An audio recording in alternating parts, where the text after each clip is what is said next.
नमस्कार, मैं Rakesh, Tijara times news में आपका स्वागत है। आज हम आपको मिलवाने जा रहे हैं एक ऐसे समाज सेवी व्यक्तित्व जिन्होंने अपना जीवन गौ सेवा, सामाजिक कार्यों व समाज सेवा में पूरी तरह से अपना जीवन दे दिया है। आइए हमारे साथ डॉक्टर ज्ञासीराम गुप्ता जी, आइए इनसे जुड़ते हैं। सर, आपका तिजारा टाइम्स में बहुत बहुत स्वागत है। नमस्कार। तिजारा टाइम्स के सभी लोगों को मेरा बहुत बहुत नमस्कार। सबसे पहले आपसे चाहेंगे अपना परिचय दें, अपना पूरा जीवन परिचय। आप सबको मेरा बहुत बहुत नमस्कार। परिचय तो परमपिता परमेश्वर का होता है, किंतु इस सांसारिक जीवन की यात्रा में अगर आए हैं तो समाज के माध्यम से, परिवार के माध्यम से नामांकन किया जाता है। तो मेरा नाम डॉक्टर ज्ञासीराम गुप्ता के नाम से मुझे जाने जाते हैं। मैं जो है प्रॉपर खैरतल, जो आज जिले के रूप में जाना जाता है, वहाँ का रहने वाला हूँ। एक मध्यम परिवार का जो मैं व्यक्ति हूँ। जो फैमिली हमारी बड़ी फैमिली थी, 7 भाई, मैं उन सबसे छोटा हूँ। तो इसी प्रक्रिया को लेके मुझे कुछ था कि पारिवारिक जो बिजनेस है उससे कुछ अलग करें। तो उस भावना को लेके मैं जगह जगह, जैसे दिल्ली, गुड़गांव और भी जहाँ जहाँ भी जो है जानकारी मिली कि वहाँ बिजनेस करना चाहिए, कौन सा करना चाहिए। क्यों बेसिकल हमारा जो बिजनेस था वो आड़त का था, वो गद्दियों में बैठे रहने वाला बिजनेस था। तो उससे मुझे कुछ जो है अलग करना था। उस अलग की दृष्टि से मैं अनेकों जगह घूमा। थोड़ा सा जो है जब भिवाड़ी की क्षेत्र में आया तो ये नया डेवलप होने वाला था, इसको जो है गवर्नमेंट ने इंडस्ट्री एरिया घोषित किया था। तो मुझे लगा कि ये अभी गांव भी है और कुछ दिन बाद ये शहर में भी डेवलप हो जाएगा। इस बात को ध्यान में रखते हुए मैंने भिवाड़ी को ही अपना जो है कार्य क्षेत्र चुना और यहाँ अपना व्यापार चालू किया। जी डॉक्टर साहब, बात करें समाज सेवा की, समाज सेवा के कार्य जो जब भी आपने शुरू किए तो प्रेरणा आपको कहाँ से मिली, कहाँ से शुरुआत हुई, इसके बारे में थोड़ा विस्तार से बताएं। अगर अंकुरित की बात करें तो ये प्रकृति की देन है और मुझे बहुत छोटी सी उम्र से ही जो है ये सारी चीज़ें करने के अभ्यास था। एक छोटी सी, बहुत छोटी उम्र में, जो आज का बच्चा बहुत ज़्यादा नॉलेज वाला होता है वो भी नहीं कर पाता। 4 साल की उम्र में साधु संत लोग जो है कीर्तन भजन करते हुए घूम रहे थे और मैं उनके साथ साथ धीरे धीरे पैदल चलता चलता चलता चलता चला गया। खैरतल से किशनगढ़, किशनगढ़ से गंज तक पैदल चल चल के मैं वहां तक पहुंच गया, क्योंकि मुझे पता ही नहीं लगा मैं कहाँ जा रहा हूँ। नंगे पैर थे उस पहाड़ों के बीच में अकेला। वो साधु संत लोग पता नहीं कहाँ से कहाँ होके निकल गए और मुझे कुछ नहीं पता लगा। तो उसी बीच में वहां से जो राहगीर जो जा रहे थे उसमें से एक व्यक्ति को मैंने, जबकि ये प्रकृति को ही चमत्कार हो सकता है कि मैंने उसको पहचाना, उसको बुलाया, उसको पकड़ा हाथ। तो उसने जब मेरे को पूछा वो कौन हो, कहाँ के हो, जब मैंने उसको अपना परिचय बताया तो ताज्जुब कर गया कि छोटा सा बच्चा अपने परिवार के बारे में जानकारी दे रहा है। तो उस चीज को, घटना को आज याद करके मुझे लगता है शायद प्रकृति ने मुझे जो है शुरू से ही ये काम के लिए भेजा गया था। बात करें डॉक्टर साहब शिक्षा की, तो अब आपने कहाँ तक पढ़ाई की, इसके बारे में भी कहाँ कहाँ से आपने जो जो भी पढ़ाई की डिग्रियां ली होगी तो वो कहाँ से की? बेसिकल खैरतल में स्कूल था, हाई सेकेंडरी तक वहाँ की। उसके बाद आर कॉलेज जो अलवर का था, वहाँ से मैंने एमए की। 80 में मैंने एमए की। 79 में ही जो है मैं सामाजिक जो प्रक्रिया है, शादी की जो है व्यवस्था, उसके अंदर जो है शादी मेरी 79 मार्च में हो गई थी। तो हमारी जो धर्मपत्नी थी वो उड़ीसा की रहने वाली थी और उनको भी जो है जाके वहाँ अपनी परीक्षा देनी थी। तो यहाँ से शादी के बाद उन्होंने वहाँ पे जो है एमए किया और बहुत अच्छी बात है कि वो वहाँ जाके उन्होंने जो है अच्छे नंबरों से अपने आप को पास किया।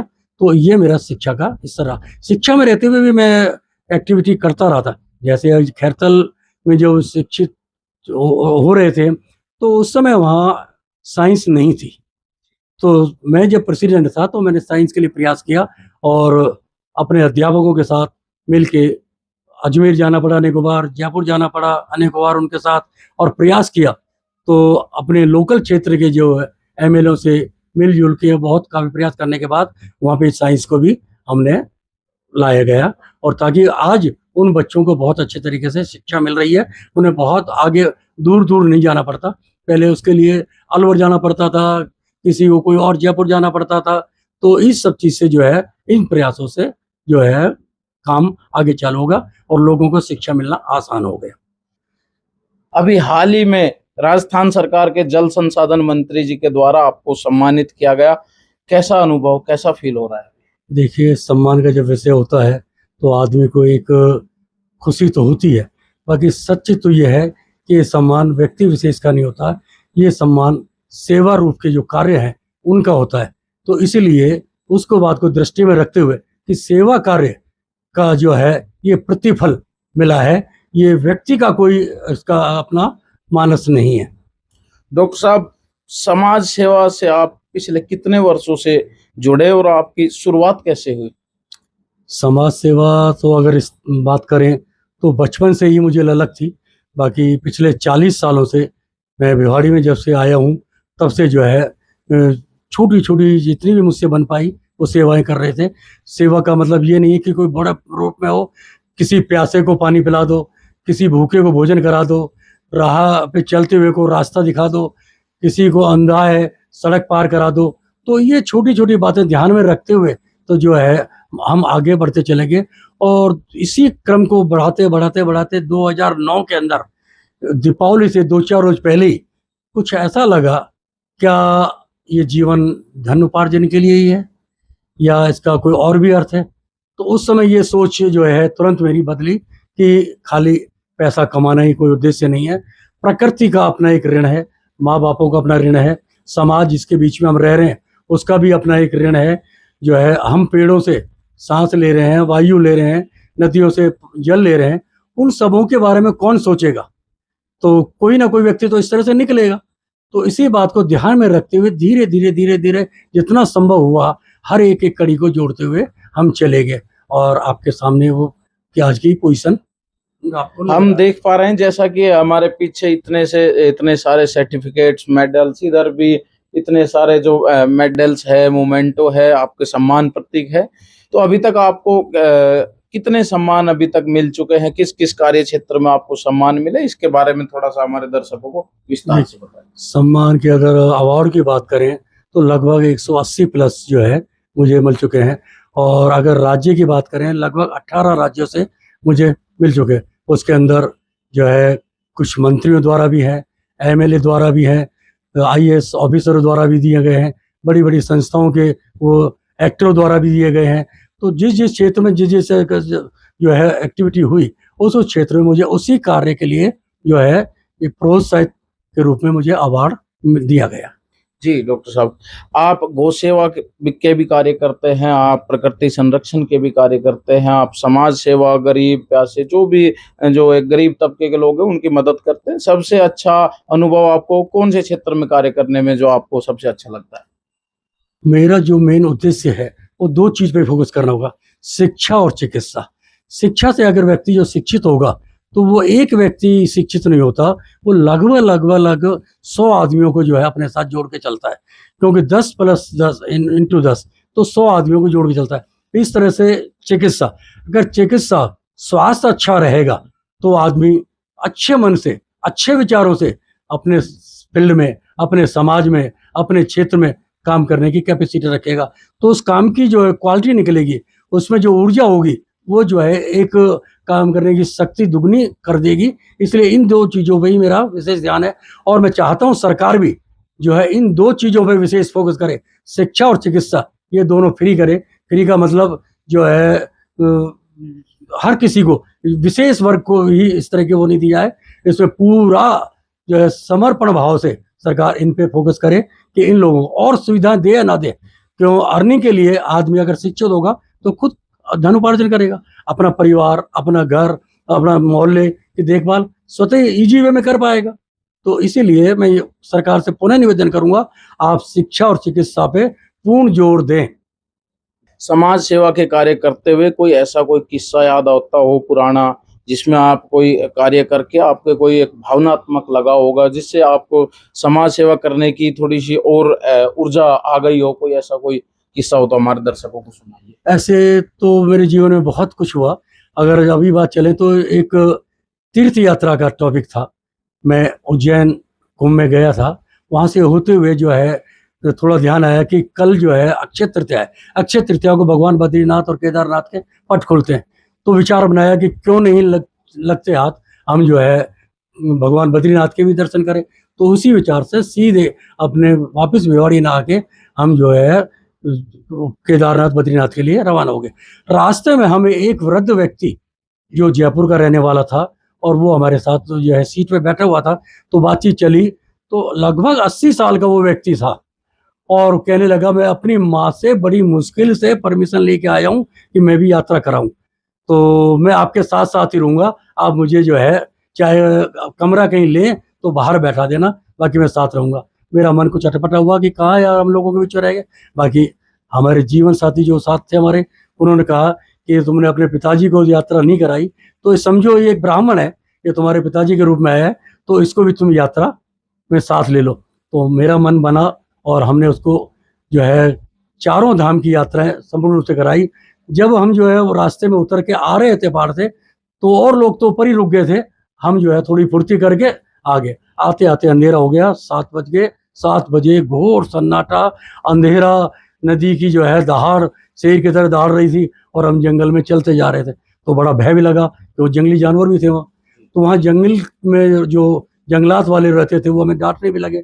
बाकी हिम्मत करके मैंने श्रीमती जी को आगे आगे किया, बीच में उस बाबा को रखा, पीछे मैं रहा और माँ गंगा के जयकारे लगाते हुए, भगवान बद्रीनाथ जी के जयकारे लगाते हुए जो है धीरे धीरे करके हम अपने स्थान पे पहुँचे।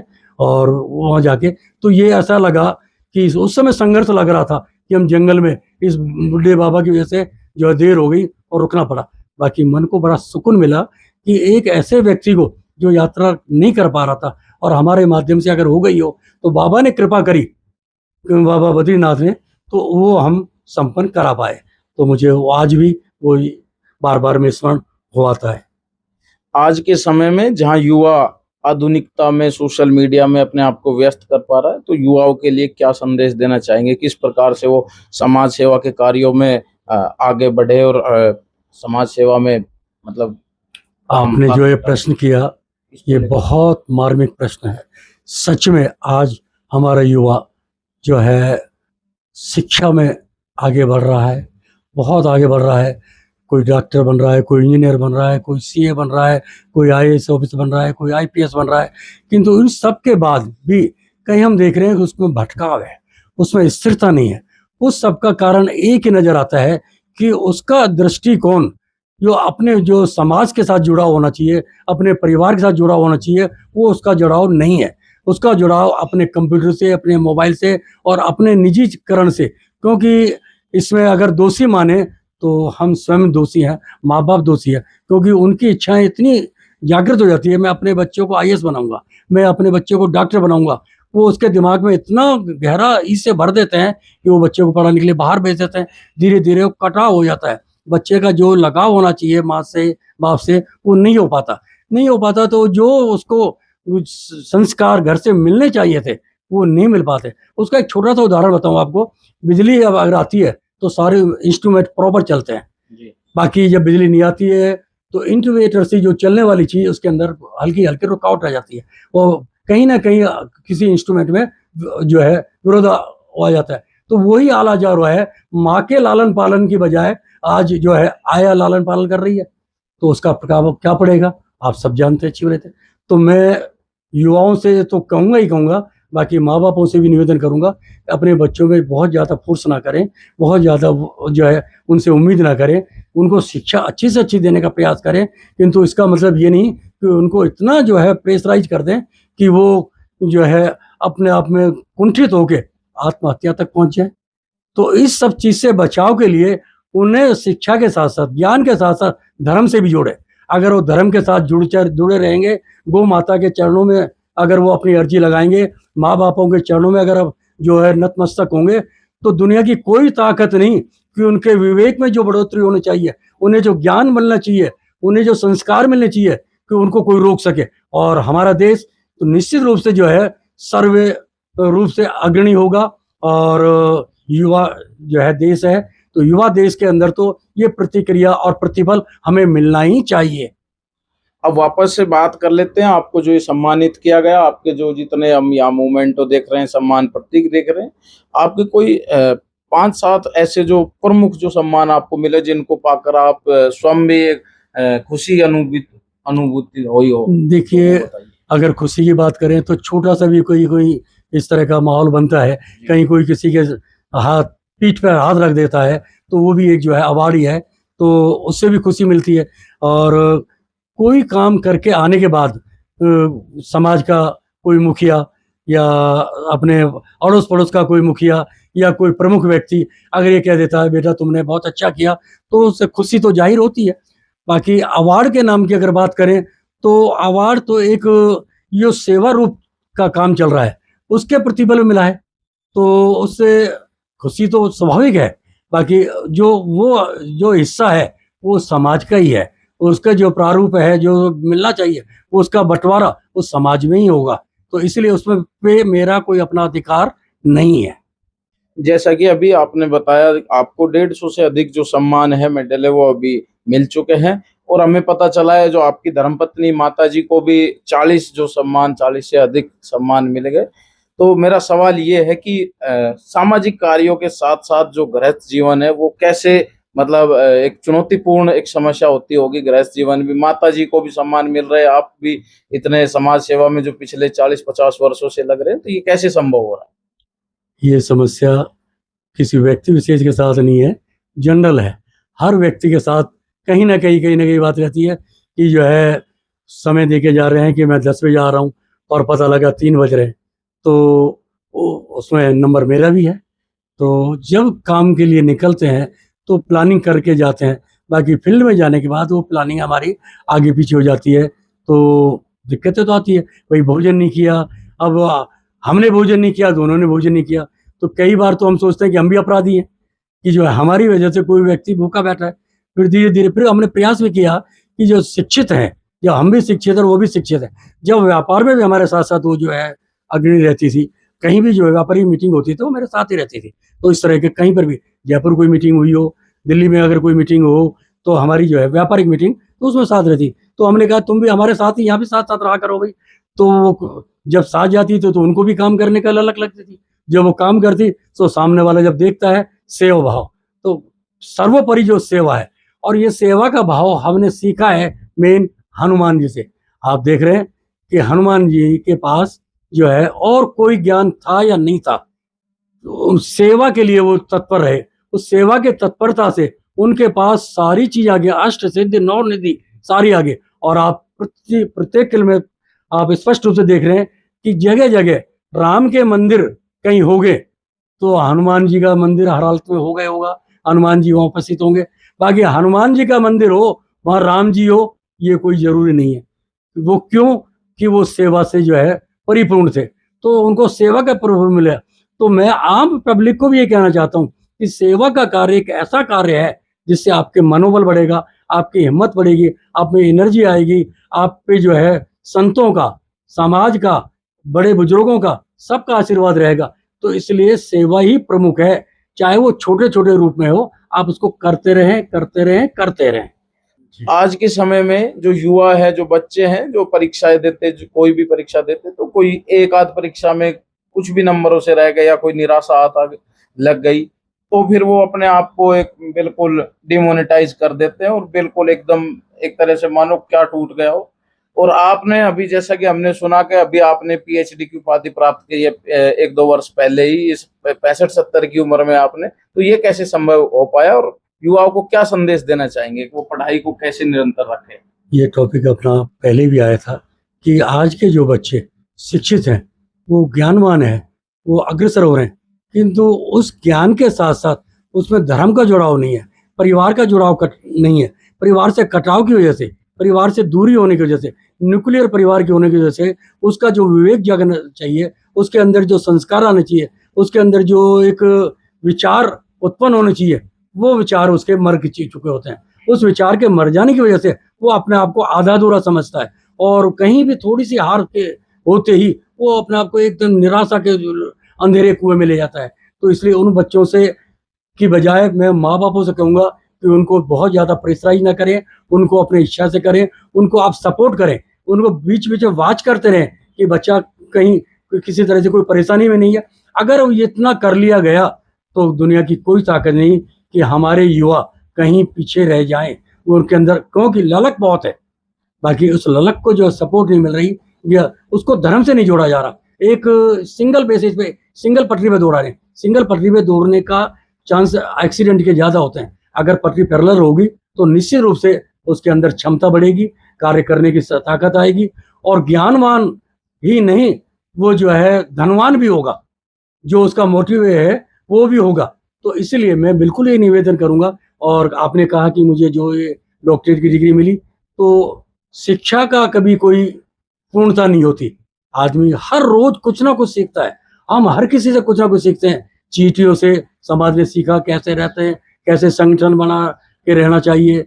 तो पूरी सुरक्षा का चक्र चींटी कैसे बनाती है, जंगल में भालू रहता है तो वो अपना चक्र कैसे बनाता है, मोर रहता है तो वो कैसे अपना चक्र बनाता है। सो हर किसी से कुछ ना कुछ सीखने को मिलता है। इसलिए और घटना तो रोज कोई ना कोई सामने आती है। एक मेरे जीवन का बहुत अजीब घटना कि इस एकांकी परिवार का, कि कुछ दिन पहले की बात है, एक महिला के मेरे पास जो है लगभग 2 बजे के आसपास में भोजन करके चुका था कि फ़ोन आया कि ऐसे ऐसे मेरे पति का स्वर्गवास अभी तुरंत हो गया है, तो उनकी कुछ इस तरह की व्यवस्था कैसे की जाएगी तो वो करा दे। तो पता लगा ये अपने रामपुरा के अंदर एक सोसाइटी है वहाँ। तो मैं जैसे करके वहाँ पहुँचा और वहाँ जाके देखा कि भाई क्या कुछ है कुछ नहीं है। तो देखा कि कोई घर परिवार के लोग भी नहीं है, कुछ सिंगल फैमिली है।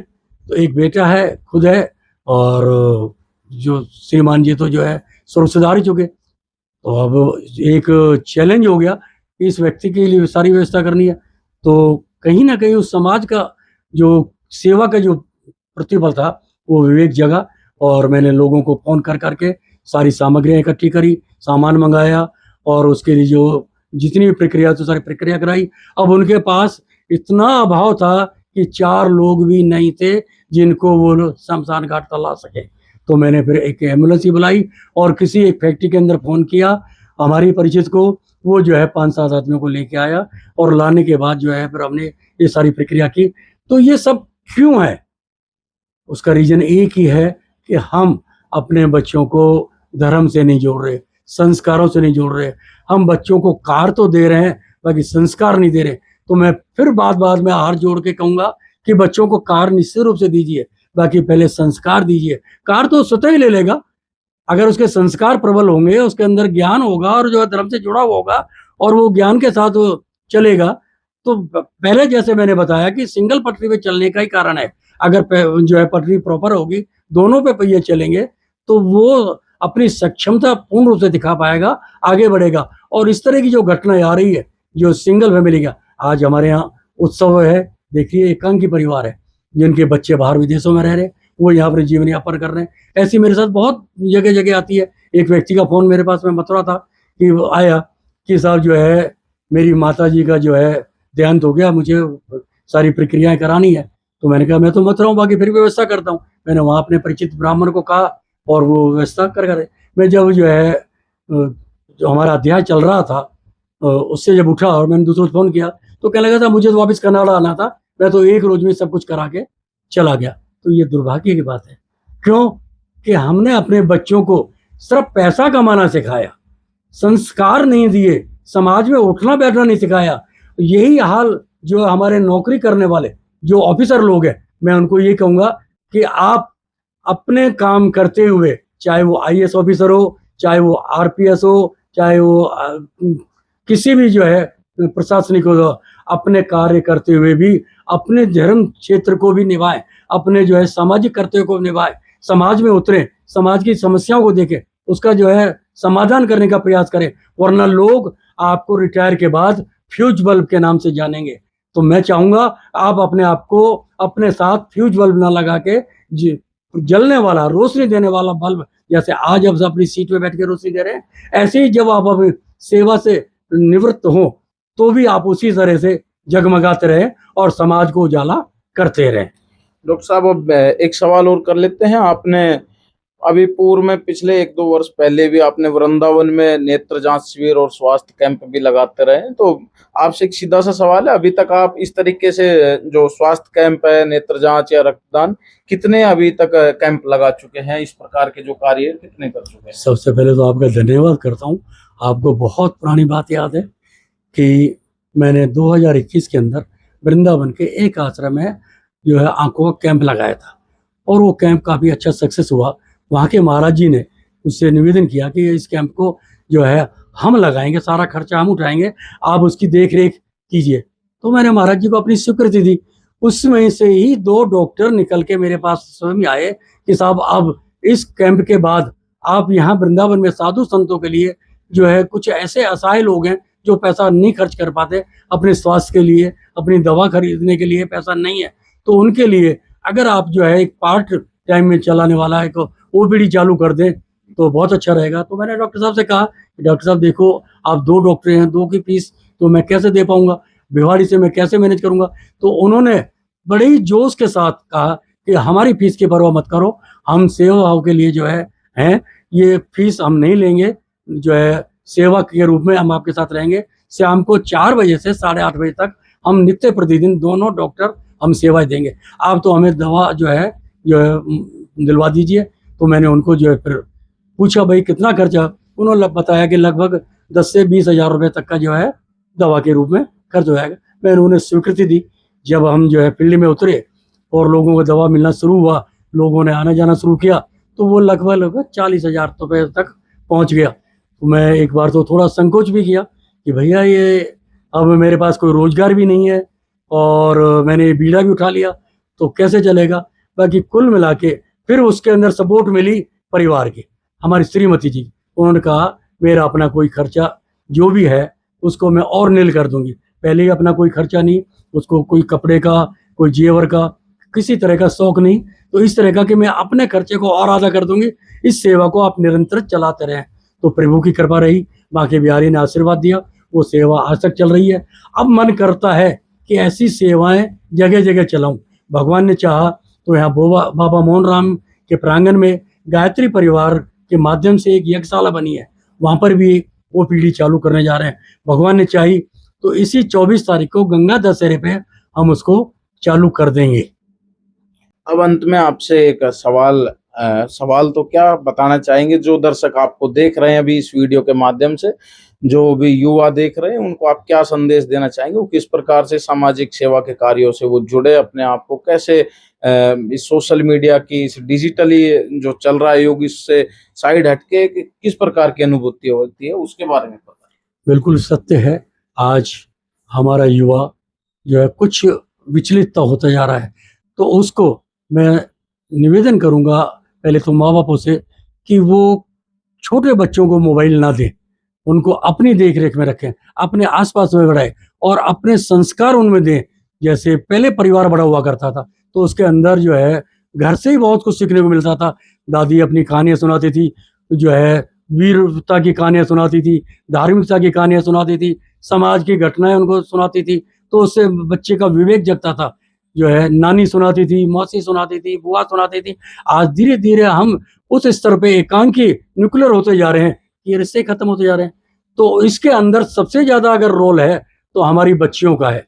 तो बच्चियों का जो है हमारे मोदी जी ने घोषणा की कि जो है बच्ची पढ़ाओ और बच्ची बचाओ, तो वो बहुत ठीक है। बाकी आज बच्ची को जो है शिक्षित रूप में जो देने के लिए जो शिक्षा का रूप गया, वो सिर्फ नौकरी पे झुकाव गया है। तो उस नौकरी के होने के कारण से उसका जो है स्वाभिमान दूसरी जगह डल गया। वो जो जुड़ाव होना चाहिए, जो एक संपर्क बना रहना चाहिए माँ बापों से, परिवार से, भाई बहनों से, अपने आसपास वालों से, वो कटता जा रहा है। तो इसीलिए अगर उसी कटने की वजह से आज जो है बच्चियां भी असुरक्षित हैं, चाहे वो कितना ही ज्ञान ले लें, कितना ही आगे बढ़ लें, तो वो सुरक्षा की जिम्मेदारी किसकी है?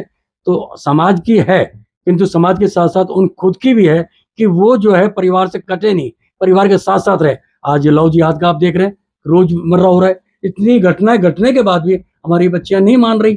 तो मैं उनसे निवेदन करूंगा हाथ जोड़ के कि अपने माँ बापों के कहने में चले, उनका सम्मान करें, उनके कहे अनुसार चले, आपको निश्चित रूप से सफलता मिलेगी, गारंटी से मिलेगी। एक तथ्य है कि खुशी के लिए आप कोई काम करो तो जरूर नहीं है कि आपको खुशी मिले, बाकी खुश होकर अगर काम करोगे तो गारंटी की बात है आपको खुशी मिलेगी। आपको जो है अंदर से एक ज्ञान मिलेगा, अंदर से एक ललक मिलेगी, आपको एक संतोष मिलेगा और उससे आपको प्रेरणा मिलेगी और आप अपने ही लिए भला नहीं करोगे, औरों का भी भला कर पाओगे। तो सारे युवाओं से, विशेषकर हमारी बच्चियों से निवेदन करूंगा, वो अपने सम्मान को बनाए रखने के लिए अपने माँ बापों के सम्मान की परवाह करे, उनसे जुड़ाव रहे, उनके जो है आज्ञा का पालन करे, उनकी विचार बातों पे विचार करे, तो सारी समस्याएं तो आधे अधिक से अपने आप ही समाप्त हो जाएगी। फिर कुछ उसका शिक्षा का प्रभाव है, उस शिक्षा से भी जो है उसके अंदर अग्रता आएगी, आगे बढ़ेगी और अपना स्वाभिमान जगाएगी। यही मैं कहना चाहूँगा। बहुत बहुत धन्यवाद। ये थे हमारे साथ डॉक्टर ज्ञासीराम गुप्ता जी, जिन्होंने पिछले 40 वर्षों से अपना पूरा जीवन समाज सेवा में, सामाजिक कार्यों में, पर्यावरण संरक्षण, गौ सेवा, चिकित्सा के क्षेत्र में अपने को आपको समर्पित कर दिया है। देखते रहिए तिजारा टाइम्स। मैं राकेश, धन्यवाद।